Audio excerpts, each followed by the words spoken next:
네, 따끈한 소식을 파헤쳐보는 얼리버드 시사 이슈 빅데이터는 알고 있다 함께하도록 하겠습니다. 네, 이 시대의 참 시사 요정 이데일리 김성훈 기자님 나오셨습니다. 어서 오세요. 안녕하십니까. 안녕하세요. 네. 요즘에 소문이 있던데. 네, 아니 기자님이 좀 투잡을 하지 않냐 네. 그런 생각을 듣게 하는 무슨 어떤 소문을 말씀이신지. 들었는데요. 네. 혹시 카페 사장 최준이라고 네, 알고 유튜브에 있습니다. 유명 네. 그분이시죠? 닮았다는 소문이 이거 너무 월요일 아침부터 저를 당혹스럽게 광화문에 파다해가지고 만드시는데요. 네. 진상 파악을 좀 필요해가지고. 제가 뭐 누구 닮았다 이런 얘기를 종종 듣는 편인데 또 누구 들으셨습니까? 1000번 들으면 한 번 정도 들어본 것 같습니다. 이 최준 씨 닮았다는 얘기군요. 요즘 그러면 또 워낙 또 유명해지셔가지고 맞아요. 그렇죠. 관련 검색어로 또 그분이 또 추가가 되셨는데 제가 지금 여기 또 녹화가 되고 네. 나중에 이게 또 사료로 남는 거기 때문에 맞습니다. 제가 유명인을 닮았다는 언급은 여기서 좀 자제하도록 하겠습니다. 이게 990 또 남아서 네, 두고두고 또 저를 괴롭힐 수 있기 때문에. 999번은 누군데요? 한 번은 최준 씨면. 되게 이제 여러 두루두루 많이 네. 얘기가 거론이 되고 있는데 탑 원은 뭐예요? 본인이 보면서도 거울 보면 나 이 사람 아니야 싶은 한 분만 말씀해 주시죠. 뭐 많습니다. 뭐 유년 네. 시절부터 뭐 짱구도 있었고요. 많았는데 더 유명하신 분들 이런 네. 분들은 지금 이 자리에서는 제가 가급적 언급을 자제하는 걸로 하겠습니다. 잘생기신 분인가 봐요. 그런가 봐요. 네. 그래서 자제하는 게 아닌가. 그런 생각이 좀 드네요. 자, 처음으로 약간 당황한 것 같은 느낌이 듭니다. 우리 한 달 만에 김성훈 기자님의 이 아킬레스건을 찾았어요. 살짝 지금 눈빛이 흔들렸어요. 흔들렸어요. 예. 자, 오늘 빅데이터는 알고 있다 세 가지 이슈는 어떤 것인지 확인해 보도록 하겠습니다. 함께 네. 보시죠. 자, 빅데이터는 알고 있다 세 가지 이슈 보여주세요. 아베 사망. 오, 진짜 충격적이에요. 아우, 네. 첫 번째 키워드로는 아베 사망을 꼽았습니다. 지난주 주말에 가장 화제가 됐던 네. 이슈가 아닌가 싶은데요. 아베 신조 전 일본 총리가 지난 8일 선거 유세 도중 총격을 받고 숨지는 사고가 발생을 했습니다. 좀 구체적으로 설명을 드리면 지난 8일 오전 11시 30분쯤 일본 나라현 나라시에서 참의원 선거 유세를 하던 아베 신조 전 총리가 용의자가 쓴 총에 맞고 쓰러진 뒤 병원으로 후송됐지만 같은 날 오후 3시에 숨졌습니다. 경찰은 현장에서 용의자인 야마가미 데스야를 살인 혐의로 체포해 지금 조사를 벌이고 있는데요. 소지하고 있던 총도 압수를 했다고 하는데 한 발에 6발이 나가는 실제로 이렇게 직접 만든 총이라고. 사제총이에요? 네네, 사제총으로 지금 밝혀졌습니다.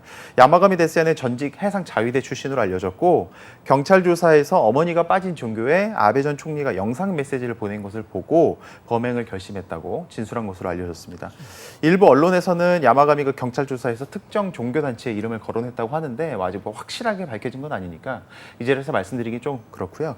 어머니가 이 해당 종교의 신자이고 많은 액수를 기부해서 우리 집 가세가 기울었다. 반드시 벌을 줘야 한다고 원망하고 있었다. 이렇게 추가 진술했다는 내용도 밝혀졌습니다. 근데 일본도 우리나라만큼이나 총기를 엄격하게 규제하는 걸로 알고 있는데 네네네. 어떻게 전직 총리가 저렇게 허무하게 사망할 수 있는지 굉장히 놀라운 일인 것 같아요. 사실은 조금 이제 그 약간 느슨했던 네. 경호나 이런 방어막에 관련돼서도 좀 얘기가 많이 있었는데 사실 우리나라와 같은 경우는 뭐 현직 대통령은 물론이고 전직 대통령에 대한 어떤 경우도 되게 삼엄한 편이고요. 그렇죠. 그리고 이제 좀 정서적으로 봤을 때 우리나라에서 사제총을 만들어서 누군가를 쏘는 이런 일이 좀 전무후무한 일이기 때문에 상상을 못하죠. 영화에서나 이번 나올 사건에 것 대해서도 같죠. 사실 되게 충격적으로 받아들이고 있는 게 사실입니다. 근데 그러니까 어제였죠. 어제 참여연 선거가 있지 네. 않았습니까? 이게 선거에 영향을 충분히 줬을 것 같은데요. 실제로 지난 10일 일본 참의원 선거가 있었는데 집권 자민당과 연립 여당인 공명당 여당 여권이죠. 과반 의석을 확보하는 압승을 거뒀습니다. 네. 이번 참의원 선거에서 전체 248석 가운데 125석을 선출하는 참의원 선거였는데요. 자민당과 공명당 두 당에서만 77석을 확보를 했습니다. 당초 출구조사에서는 63개 정도의 의석을 확보할 것이라고 했는데 뭐 10개 이상을 크게 웃도는 수치죠. 이에 따라 참의원 전체에서 여당 의석수가 이번 선출 대상이 아닌 의석 70석을 합쳐서 146석으로 과반인 125석을 크게 웃돌게 됐습니다. 사실은 뭐 여러 가지 이유가 있긴 한데 선거 직전에 발생한 이 총격 살인 사망으로 인해서 자민당 지지층이 결집을 했고요. 그리고 어느 쪽에 투표를 해야 될까 고민하고 있던 부동층까지도 확실하게 흡수하는 효과를 거뒀다고 분석이 나오고 있습니다. 근데 이번에 우리나라가 이 참의원 선거에 주목하고 있었던 이유는 일본이 스스로를 전쟁할 수 있는 나라로 네. 헌법을 개정하겠다라고 하는 부분에 여론이 쏠릴까봐. 네, 또 참여연 네. 선거에서 많이 뽑히면 이제 그렇게 되는 거잖아요. 네네. 그러니까 그렇게 될 가능성이 높아진 거네요. 이 기시다 총리 같은 경우에는 중간 평가 성격이 좀 강했다 이런 얘기가 있었는데 이번 선거 이후로 앞으로 3년 동안 큰 선거가 없다고 합니다. 그렇기 때문에 어느 정도 당내 뭐 지지 기반이라든가 정치 기반을 확고히 하는 계기가 됐는데 또 공교롭게도 지금 이 아베 전 총리의 어떤 사망 사건이 겹치면서 여러 가지 좀 이슈가 이 얘기가 되고 있는데 사실 이 기시다 총리 같은 경우에는 아베 전 총리와 달리 약간 좀 온건 성향 그리고 그렇죠. 실용주의 노선을 좀 걷고 있다는 얘기가 많았는데 이번 사태로 인해서 본인만의 길을 걸을 것이다 이런 얘기가 또 나오고 있는 반면에 오히려 아베 전 총리가 사실은 이번 사건을 경험하면서 당내에 있는 아베 세력이 더욱더 결집하고 더욱더 큰 목소리를 낼 것이다 이런 얘기가 있기 때문에 앞서 말씀하셨던 어떤 개헌 관련해서도 이 자위대의 어떤 활동 범위를 더 넓히는 방안에 대해서 지금 얘기가 더 적극적으로 이루어질 수 있을 것이다 얘기가 나오고 있기 때문에 대세를 거스를 수 없는 측면에서 봤을 때 기시다 총리도 기존의 노선을 버리고 어떤 나라의 결속을 다지는 이런 쪽으로 좀 방향이 틀어질 것이다 얘기가 나오고 있어서 어느 쪽으로 좀 결과가 될지 좀 지켜봐야 될 것 같습니다. 이게 좀 아이러니한 게 좀 범인의 말에 의하면 아직까지 조사가 끝나지 않았었지만 네네. 어떤 이렇게 살해하게 됐던 그 이유 중에 하나가 뭐 정치적인 거, 외교적인 어떤 노선 때문이 아니라 지극히 사적인 이유 때문이었던 이유잖아요. 거잖아요. 근데 그것이 또 이제 정치적으로 달라지게 되고 외교에도 이제 영향을 주는 걸 생각을 해보면 좀 이게 역사적인 하나의 좀 아이러니한 일이다 좀 생각해볼 필요가 있을 것 같다는 생각도 들고요. 네. 한일 관계는 괜찮을까요? 사실 지금 무엇을 할 수 없는 상황이잖아요. 양쪽 다 또 국내 정치의 영향도 충분히 있을 상황인데 앞으로 쉽지 않지 않을까 싶은 생각이 좀 드네요. 실제로 뭐 윤석열 대통령을 비롯한 뭐 박지원 외교부 장관 등이 뭐 실제 일본 측 대사관 조문을 방문하기로 했고요. 자, 양국의 좀 정치적 이슈와는 별개로 이게 또 워낙 또 비보다 보니까 네. 그런 얘기는 철저히 자제하고 조문에 좀 집중하기로 했다는 뭐 정부 의견이 있었습니다. 네. 그러나 사실 더 중요한 건 앞으로겠죠. 네. 아베 정부 집권 시절에 뭐 아베노믹스를 비롯해서 한국 어떤 뭐 수출을 관련해서 좀 무역 제재도 있었기 때문에 있었잖아요. 이런 부분에 있어서 기시다 정권에서 어느 정도 좀 해갈의 움직임을 나설 것이냐, 아니면은 자민당 내에 있는 어떤 아베파라는 좀 강력한 집권 세력이 있기 때문에 이들의 의견을 수용을 해서 조금 더 강경 대응으로 노선이 좀 바뀔 것이냐 이런 부분에 있어서는 좀 아직 좀 열린 내용이 남아 있다고 봅니다. 네. 어쨌든 기시다 총리가 3년 동안은 선거를 치르지 않아도 되니까 네. 대의 명분과 그리고 평화라고 하는 인류 공통의 문제에 좀 집중해 줬으면 하는 게 저희 개인적인 생각이긴 한데요. 뭐 정치인들이 표를 의식하지 않고 어떤 정치적 행위를 할 수는 없겠습니다만 한일 관계는 국가 간의 문제가 아니라 인류의 공통의 문제이기 때문에 그런 부분들의 기본권에 대한 생각들을 좀 집중해 줬으면 좋겠다라는 개인적인 바람입니다. 네. 자, 두 번째 이슈도 굉장히 안타깝던데요. 네, 무겁습니다. 예.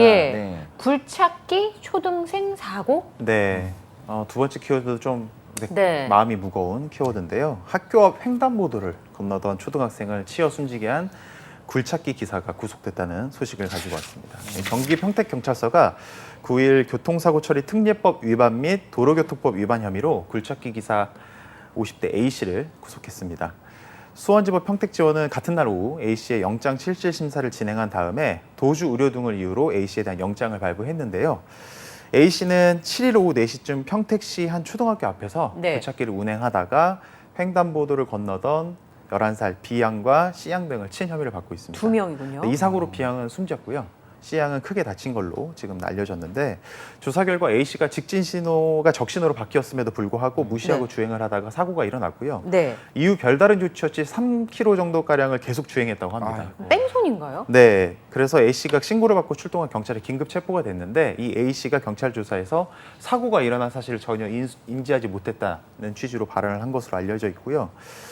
사실 더 지금 가장 쟁점이 되고 있는 부분이 이겁니다. A씨에게는 어린이 보호구역 내 어린이 치사상 사고의 경우 가중처벌이 가능한 네. 이른바 민식이법이 적용이 되지 않는다고 해서 지금 가장 화제가 되고 있는데 이 굴착기의 경우에는 민식이법이 적용되는 자동차나 건설기계 11종에 포함되지 않는다고 합니다. 아, 그래요? 네, 그래서 민식이법 적용이 좀 어렵다라는 얘기가 나오고 있는데 이 얘기가 좀 나오고 나서 느낀 부분이 뭐냐면 이 법을 제정할 때 조금의 사각지대를 만들면 안 됐다 이런 생각이 드는데 이런 굴착기 사고도 상정하지 못한 약간 그쵸. 좀 느슨한 규제에 대해서 한 번쯤 좀 생각해볼 계기가 있지 않았나 이런 생각이 듭니다. 그러네요. 오히려 위험성으로 따지면 더 위험할 수 있는 게 이번에도 좀 진술을 그렇게 했지만 사람을 쳤고 사고가 났고 그런데도 아예 몰랐다는 거잖아요. 네. 워낙에 뭐 기계가 더 크니까 굴착기가 그렇게 생각했을 수도 있겠지만 그렇다면 더더욱 조심해야 되는 상황인 거잖아요. 그렇죠. 그런데 법에서 이제 이 법이 적용되게 하는 그 자동차를 범주를 정할 때 아예 덤프 트럭 같은 것까지는 들어가지만 굴착기는 들어가지 않았다는 거고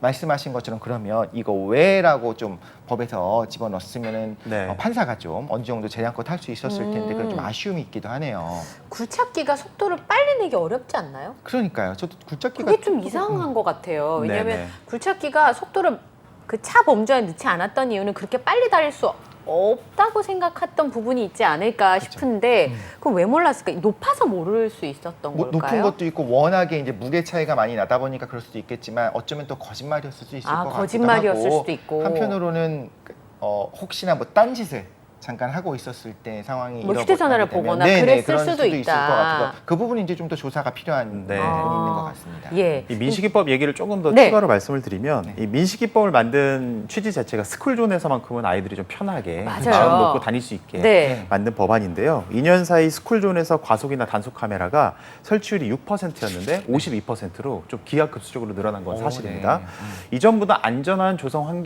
환경이 조성됐다 이런 거는 좀 부인할 수가 없는데 다만 스쿨존 교통사고는 오히려 늘었다고 합니다. 네, 지난해 교통사고로 사망한 어린이만 약 300여 명에 이른다고 하고요. 아이고, 10살 미만 어린이의 사망 원인 2위가 교통사고였다고 합니다. 아직까지 좀 여러 가지 뭐 재반 환경이 나아지고 있다고는 하지만 네. 아직까지 이런 어린이 교통사고에 대한 좀 비율은 오히려 줄어들지 않고 있는 상황인데 어린이들이 사실 일상 공간, 뭐 이제 학교 앞 도로를 좀 마음 놓고 다닐 수 있도록 이 법안을 만들었다고 앞서 말씀드렸잖아요. 이런 법안이 좀 실효성을 더 발휘하기 위해서는 앞서 말씀드린 대로 뭐 여러 가지 굴착기라던가 다른 좀 사각지대에 있는 여러 법안을 좀 손질을 해가지고 네. 민식이법이 진짜 제대로 좀 운영될 수 있는 방안을 조금 더 고려해볼 필요가 있지 않나 이런 생각이 듭니다. 네, 저는 운전을 굉장히 잘하는 편이 아니어가지고 네. 그래서 어떻게 생각하면 보행자 입장에서 생각을 해보면 학교 앞에 신호등이 있었으면이라고 부모님들이 생각하는 자리가 있어요. 네. 그런데 그 자리에 신호등이 없는 경우도 있고 사실 신호등이 있으면 좀 명확해지잖아요. 그렇죠. 네. 그리고 또 교통 흐름을 방해한다는 이유로 민식이법이 불편하다고 하시는 분들 되게 많았었어요. 그런데 저렇게 인명이 사라진 아이들의 모습을 본다면 네. 과연 좀 천천히 가고 좀 막히고 좀 늦더라도 생명과 비교할 수는 없는 거니까 그렇죠. 네. 그런 부분에 있어서는 좀 마음을 너그럽게 생각해 주시면 어떨까. 네. 지금 저거 나오는 게 옐로 카펫이잖아요. 저거 하나만 해도 네네. 굉장히 도움이 많이 된다고 하거든요. 네. 그러니까 어린이들의 생명을 위해서 네. 무신경한 것 때문에 아이들의 생명이 잃지는 않도록 그렇죠. 그렇게 네. 해주셨으면 좋겠어요. 이번에 이 사건이 너무 마음이 또 아픈 것이 사실 스쿨존을 설치를 하고 속도 제한을 한 거의 취지 자체는 심지어 빨간불이 된다고 하더라도 아이들은 언제든지 튀어나올 수 있다. 맞아요. 파란불이 네. 되었을 때 되자마자 옆을 살피지 않고 튀어나올 수 있으니까 운전자가 언제든 조심하자의 취지로 만든 거잖아요. 근데 이번 또 사고를 보니까 심지어 파란불에 정상적으로 길을 건너고 맞아요. 있었는데도 불구하고 사고 났으니까 더 너무 마음이 아픈 거죠. 그러니까 신호 위반을 한 거잖아요. 어쨌든. 네네네. 그렇죠. 그러니까 사실 이거는 할 말이 없는 거예요. 그러니까 받고 못 받고를 떠나서 그렇죠. 파란불에는 가면 안 되는 그렇죠. 건데. 네네. 아, 근데 어린아이들이 뭐 이렇게 튀어나온다 이렇게 생각하실 수도 있지만 또 아이들은 교육을 하면 되게 말을 잘 들어요. 마스크 착용 처음 했을 때도 맞아요. 유치원 네. 아이들은 마스크를 벗지 않아요. 어른들만 마스크를 써야 되는 장소에서 벗는 일은 있어도. 그렇죠. 예. 네, 맞습니다. 그러니까 그런 부분들에 있어서 조금 생각들을 좀 뭐라 그럴까 좀 여유 있게 해주셨으면 좋겠다 네. 생각이 좀 듭니다. 네, 예. 맞습니다. 네. 자, 안타까운 소식을 전해드렸고요. 네. 마지막 키워드는 좀 황당한 것 같긴 한데 제 생각에는. 너무 네, 큽니다. 57조 원. 네, 네. 아주 천문학적인 금액이죠. 네. 이 금액이 뭐냐면 테슬라의 수장인 일론 머스크가 이 트위터를 인수하기로 했을 때 그렇잖아요. 나왔던 인수 금액인데요. 네. 일론 머스크가 57조 원 규모의 트위터 계약 인수 파기를 선언해가지고 좀 화제가 되고 있습니다. 아, 그래요? 네, 마음대로 인수 계약 계약을 조건 파기할 수 있나요? 중대한 위반을 했다는 게 지금 이유로 나오고 있는데 이 거래가 없던 일로 할 것이다. 그래서 종료할 것이다. 지금 이렇게 돼서 화제가 되고 있습니다. 뭘 위반했다는 거예요? 트위터에서? 이 가장 지금 핵심이 되고 있는 게 가짜 계정 관련된 이야기인데요. 가짜 계정? 네, 이 트위터 안에서 가짜 계정이 5% 미만이라는 게 트위터의 주장이었습니다. 그런데 네. 일론 머스크가 그것을 믿을 수가 없다. 5% 이상일 수도 있으니까 니네들이 그거에 대한 데이터나 자료를 가지고 와라라고 했는데 사실 네. 이게 왜 중요하냐면은 계정 하나하나의 실효성, 계정 하나하나가 진짜 진성 계정인지가 사실은 회사의 수익이나 어떤 그 그렇죠. 재무적 건강함에도 되게 연결이 되는 부분이기 때문에 네. 이런 부분을 좀 입증을 해달라고 했는데 사실 트위터 내부에서도 5% 이상인지 이하인지 정확하게 계측할 수 있는 시스템이 없다고 해요. 아. 그래서 그 일론 머스크에게 네가 이걸 열람할 기회를 줄 테니 이걸 한번 열람을 해보고 5% 이상인지 이하인지 직접 확인을 해봐라고 했는데 이거를 사실 뭐 장기간 걸리는 뭐 이슈다 보니까 그렇죠. 일론 머스크조차도 사실 이 제안을 거부하고 이럴 거면 인수 계약을 파기하겠다 이렇게 지금 네. 나선 겁니다. 그 저희 엄마가 시장 가서 물건 살 때 좀 네. 깎고 싶을 때요. 얼마예요? 그랬더니 뭐 3,000원이에요. 그래서 막 그러면 1,000원만 깎아주세요. 그러면 아우 절대 못 빼준다고. 지금도 미치는 장사라 그러면 그렇죠. 나 안 사 이러고 저희 엄마 가가지고. 네네. 약간 일론 머스크가 그런 느낌이 들어요. 나 안 사 이렇게 하면 좀 깎아주라고 그러는 거 아니에요 혹시? 시위를 한 건지. 이게 제가 자본시장을 좀 취재하는 기자이기 때문에 네. 사실 이 머스크의 내용에 관련해서 되게 흥미가 많았는데 네. 말씀하신 그대로입니다. 이게 뭐 수조 원의 돈이 오가는 얘기지만 사실은 57조. 다 걷어내고 보면은 돈이 제일 중요한 거잖아요. 아, 돈이 돈을 제일 중요- 깎고 그쵸. 더 싼 가격에 사고 살려고 하는 사람은 그리고 팔려고 하는 사람은 더 비싼 가격에 팔려고 하고요.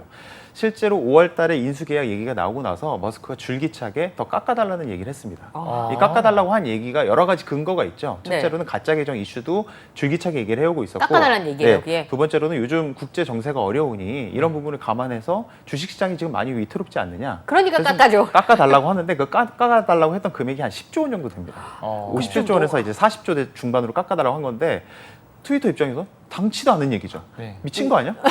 우리 10조를 깎아달라고? 네. 1조도 아니고? 그러니까요. 이렇게 돼서 이제 양측이 신경전이 발발이 됐던 거고 구체적인 근거 사유, 그냥 단순 변심에 의해서 계약이 파기되는 경우에는 사려고 하는 사람이 규칙 사유가 되거든요. 그럼 뭐 물어야 되잖아요. 네, 맞습니다. 부동산 계약이랑 똑같습니다. 오. 뭐 예를 들어서 계약을 했는데 단순 변심에 의해서 저 안 하겠습니다 하면 10% 정도를 물어주게 현행 뭐 부동산법에 돼 있잖아요. 네. M&A 거래도 사실 똑같습니다. 아. 그렇기 때문에 이런 부분에 대해서 지금 얘기가 나온 거고 트위터 입장에서는 우리가 양측이 거래할 때 계약 파기의 당사자가 1조 2천억 원 정도의 위약금을 물게 어떤 계약을 했는데 1조 2천억 원 계약금을 물어내라. 네. 그리고 계약을 실제로 이행을 해라. 지금 이렇게 법정 소송을 예고한 상태이고요. 머스크 입장에서는 5% 가짜 계정 이거에 대해서 나는 치명적인 니네들이 위반을 했다.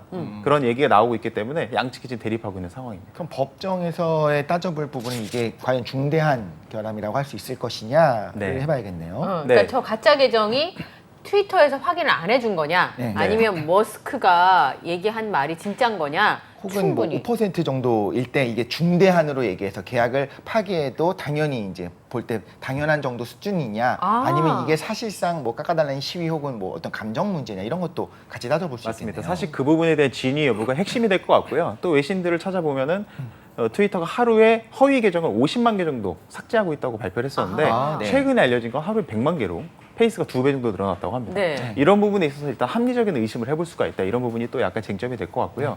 가장 새로운 또 이슈 중에 하나가 이 소송을 델라웨어 법원에서 하기로 했는데 네. 델라웨어 법원에서 또 M&A 관련 소송을 전문적으로 다루는 또 이런 이슈가 있고 이 델라웨어 법원의 특징이라 함은 약간 중재안을 마련하라고 하는 그런 네. 기조가 있다고 합니다. 합의를 가능하면 어느 쪽에 일방적인 손을 들어준다기보다는 네. 야, 좀 깎아서 가져가라던가 아니면 니네가 이 부분을 양보하고 니네가 좀 이 부분을 양보해서 가져가라고 네. 하는 어떤 판례가 있는 것으로 보았을 때 양측 중재안이나 합의안을 도출해낼 가능성이 높다. 만약에 양극단으로 둘이 끝까지 가겠다고 하면 사실은 몇 개월 내지는 뭐 1, 2년이 걸릴 수 있는 아주 장기전이 예고가 될 수 있는 거거든요.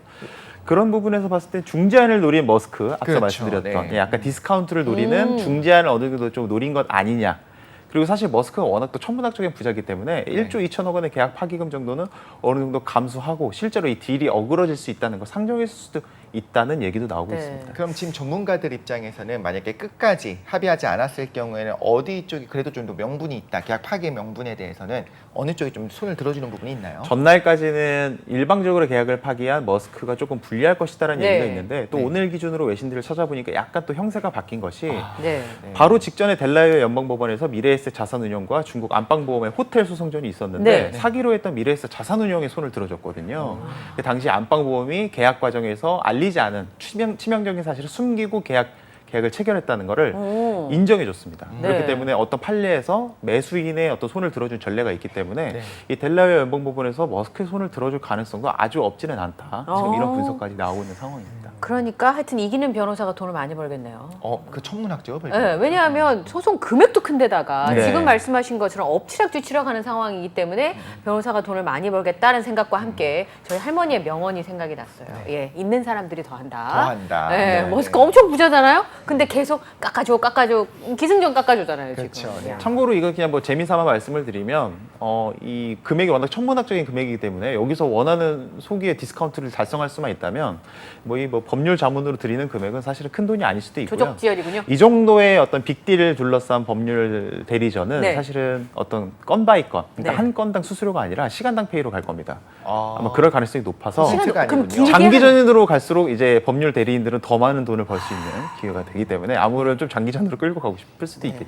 다 모두가 생각이 좀 다르네요. 사실 네. 이번에는 일론 머스크와 어떤 트위터의 어떻게 보면 이런 소송전이지만 모든 기업들이 다 같이 되게 굉장히 주시하고 있을 수 있겠다는 생각이 들기도 네, 합니다. 참고로 또 과거 사례를 좀 살펴보면 네. 루이비통으로면 LVMH 네. 그룹이 티파니를 살 때도 똑같은 전술을 썼습니다. 아, 그래요? 실제로 그래서 디스카운트가 이루어졌습니다. 아. 그래서 뭐 지피지기면 백전백승이다 이런 말도 있지만 네. 머스크가 또 워낙 또 영민하기로 또 소문이 나신 분이기 때문에 약간 의도적으로 약간 어떤 여론전 내지는 네. 그 이제 전문 용어로 블러핑이라고 하거든요. 네. 약간 좀 그런 걸 또 펼치는 것 아니냐라는 얘기도 뭐 설득력을 얻고 있습니다.